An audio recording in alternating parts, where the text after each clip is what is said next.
Mark and Paulette here, the Two Travelers in Mexico, and welcome to the Two Travelers in Mexico broadcast studio, otherwise known as our office, where we are living the dream. And my workout area. Yeah, although you can't see that. No. So, what are we going to talk about today? We're going to talk about the Inapam discount card that foreigners have been able to get in Mexico. It's a hot topic right now, I think, for sure.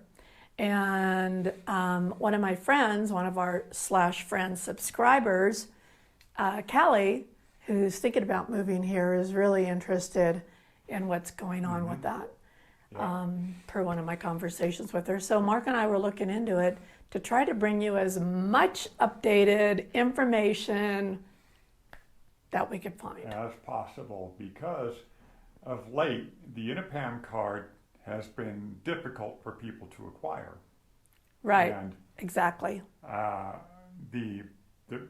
What they want at each different office seems to vary. Exactly. Which is not unusual for Mexico because we experience that with INM as well. They want different things, even though you look online and it tells you the list of things that you have to bring with you. They often want something more. Yeah, it's an interesting, process, I suppose, here in Mexico, because nothing is ever standard throughout all the offices that do the Inapam cards here in Mexico.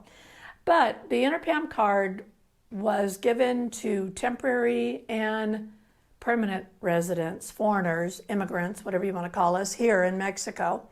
But you had to be the age of 60, which is an awesome thing. You want to tell them what some of the Inapam card can be used at, what it can be, who takes it? It can be used to pay your property taxes. It can be used, not pay your property taxes, but for a discount on your property taxes, discount on your water bill, discount on your electric bill. And also they list, mechanics and dental offices and medical facilities and hospitals, tourist restaurants. Yeah, like museums, archaeological sites, cultural sites, different things like that. However, we have noticed that that's a hit and miss situation because some of those places will accept the Inapam card, some do not. Right. Mostly it's been a hit, I think, throughout Mexico when we've traveled in different places. It's pretty much been a hit. Yeah. But, they give you a whole, huge list, and we've never even tried. Some of them are restaurants, shopping stores, which we've never, we have really used it for our property taxes and for the longer buses. Yeah. Because there's so many seats that are available, and we usually take the ETN or the Premier Plus. Right, bus, which is, I guess, your higher end bus. I don't know, but that's just where it goes to those destinations, so that's why we take it.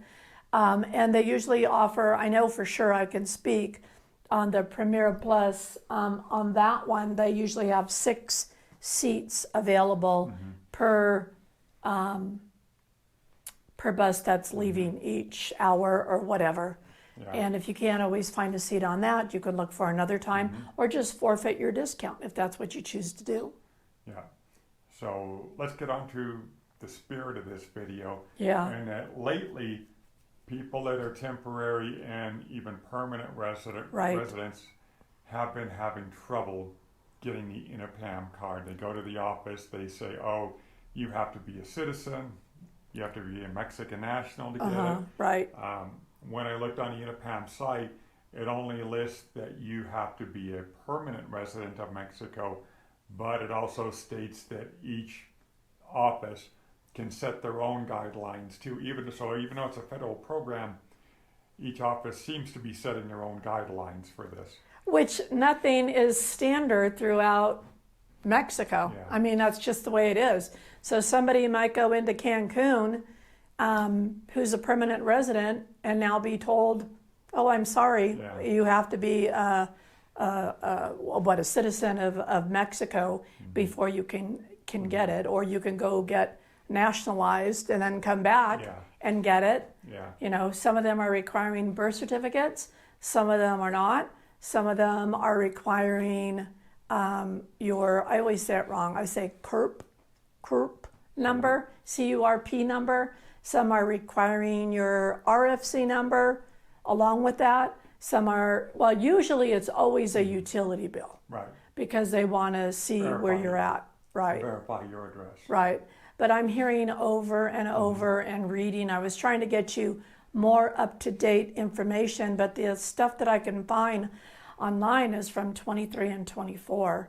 Right. There's a few things from 25. Yeah. But as an example, we have a friend who is a permanent resident in Mexico who went to the San Miguel office in or the state, which is in the state of Guanajuato, and he was told that he has to be a Mexican national to get the Inapam card.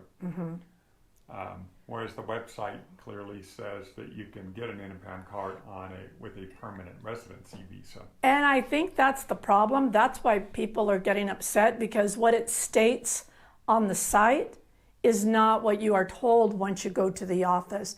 People are being told, we ran out of cards. We might have them in 6 months. Check back later. Some people are being told that they have to be, a citizen, national now of Mexico in order to get it. There's all kinds of excuses that people are being given from what I've read online anyhow. Or sometimes they just say, we don't have any cards, come back in 6 months. Yeah, that's what I said, like they don't have any cards. Didn't I say that? I think I did. Maybe. Yeah, he doesn't listen to me. So, it's just a matter of, did you do something over there? No, just go on about your business. Anyhow, people are just getting frustrated because it always used to be this way, and it's a really good thing. I didn't know that you could try and use it at so many different places, like the movie theaters, like Mark said, like mechanics, different services, legal services, just a whole slew of places where you can try. Now, our dentist doesn't do it, and our doctor's offices don't do it either. But it's pretty reasonable anyhow, so, what the hey. But, so there's nothing that I can give you that's solid, written, in black and white at this point, because everything that is online when you look it up for the Inapam card doesn't tell you that it's not available. Like Mark said, you said that it was available for permanent now, right? That's what you see. Right. It used to be when Mark and I got ours in 2019 that it was temporary and permanent. Right. But, we've had people tell us that they've applied for it and couldn't get it. Right. Temporary residents and even permanent residents, and this is holders. And this is throughout Mexico. Yeah. This is Puebla, what is it? Puerto Morelos, Quintana Roo, Merida is one for sure. Just a lot of places where there's a big expat community. So I don't know. We don't really have a solid answer to give you. The only thing I could tell you is what everybody says online. Try. Yeah. Go there with all your paperwork and try. That's all you can do. Yeah. Some offices might still be giving it. Some offices will tell you, no, you have to be a national now in order to get it.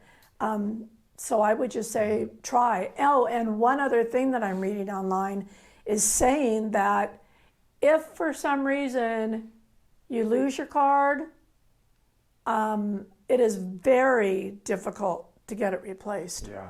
So guard it with your life. Guard it with your life. Yeah, for sure. And even people I was reading online that were like in Morelos area, they got their Inapam card there, and then they moved like to Cancun. So they went to the office because you're supposed to have it for the area that you're in. And I'll tell you a little story behind that. But anyhow, so they tried, and then they were told no, that they couldn't get it anymore. And they had already had it. And then people that, like I said, had lost it, or, like their purse got stolen or something like that, and they just want to replace it, are being told no now. So it's just up in the air. But one example that I want to tell you was we got ours in Morelia when we lived there. Okay, Michoacan, the state of Michoacan. And when we came to San Luis Potosi, and then we bought our house, we heard that we could get a 50% discount on paying our taxes early. And you get a discount anyhow in Mexico if you pay like early the first, second, and third month. And but when you say taxes, you're talking about property taxes. Yeah, property taxes. Yeah, let me clear that up. Anyhow, so I went there with my card. I think Mark was sick or something. And I went there with my friend Wayne. Hey, Wayne, shout out. And so I presented my card, and I was told at that time that I needed to go to the office in San Luis Potosi and get an update and bring in my utility bill that showed that this was where I was residing now, because I was no longer in Morelia. And so I did that, and they changed it, and then Mark ended up doing the same thing on his card. But we did have to make that change. But that was what we've been here four and a half years ago. So I don't know how difficult it is to get now in San Luis Potosi. That I don't know. And throughout Mexico, like I said, just try, look online. And you need to bring with you 2 infantile size photos. They're much smaller than a passport size. You need to bring those. Ours were in black and white, I believe, but it might be color now. I don't know. I mean, everything changes in Mexico. They change things like I change my underwear. Daily things are changing here on what you can do. We hope the underwear changing happens daily. And so it's just a matter of, will it still be available when you move here and you become a permanent resident? It doesn't sound like it's happening anymore for temporary. Yeah. Although some places might still be doing it. You got to check. You got to check and find out. Now, what was the website that you were looking on that you found a lot of people talking Oh, about? it was on Mexperience? yeah. Mexperience is where I was looking. Yeah, we'll put a link to that website in the description below. Yeah, but a lot of the comments were like from 2023, some maybe from 2024. So I don't have anything that's real relevant. I did try to do a search on the internet, and again, I can't find much that tells me that they're not offering it. We've looked in some Facebook groups, and some of them are saying that they're just flat out being rejected with any kind of a residency. They have to be a national or a citizen. Right. Isn't that the same, a national or a citizen? Pretty much, yeah. So it's just hit and miss, it seems like. Yeah, and then other people are saying that they're telling them that they're out of the cards to check back later. So I don't know. I don't know why nothing can be straightforward and this is the way it is and whatever. But apparently it's a federal thing. Yeah, it's a federal program. Yeah, it's a federal program, but the federal government is allowing each office to independently make up their own guidelines. Yeah, make up their own guidelines. So. And so there's nothing online. People have even challenged them saying, look, here's what the website says. It doesn't say that. They're saying, sorry. Yeah. So a lot of frustrations going on, I think, right now for immigrants coming here to Mexico on trying to get that, because it's a great card to have. Yeah. Yeah, Paulette and I have always, promoted people getting the Inapam card that can. Unfortunately, it's becoming much more difficult these days. Yeah, for sure. So that's the update, which isn't solid in stone, but check wherever you're living, because you can't get it somewhere else. It's got to be the area that you're living. Yeah. Because you normally have to bring in like a utility bill that shows your name and your address on it. That's one of the definite things also that they require. Plus like 4 other things in the picture. Yeah. So check around the area that you're going to be moving to, see what people say, and then check the office. But again, it's got to be in that area that you're moving. Mm-hmm. So I don't know. That's the information that we have today from the 2 travelers in Mexico. And as always, if you like what we're doing, We hope that you'll subscribe to our YouTube channel and our Facebook page, The Two Travelers in Mexico. What she did. Bye, guys. Bye.